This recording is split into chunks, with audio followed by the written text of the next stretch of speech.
Бојан Јовановски и Катица Јанева, осомничени во случајот Рекет, до утре имаат последен рок да направат увид во доказите од истрагата, пошто обвинителката Вилма Русковска може да покрене обвинение.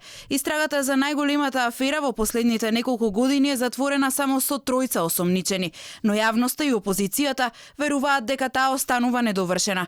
Поголем дел од експертите предупредија дека случајот се развлекува и опфаќа само дел од инволвираните, иако е очигледна поддршка од политички структури.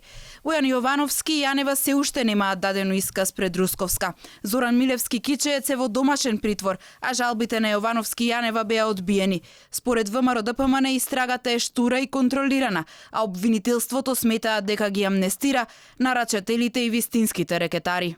Замислите, овие тројца се собрале, направиле план и тој план на крај резултирал со неколку Луи Вуитон торби кои што биле полни 100 милиони евра.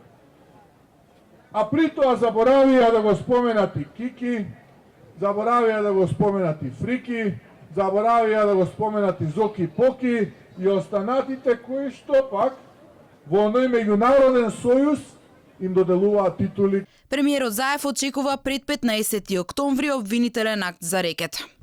Пред 15 завршува 90 дена во истрагата, која што очекувам да биде завршена со обвинителен акт и граѓаните да ги знаат сите вистини.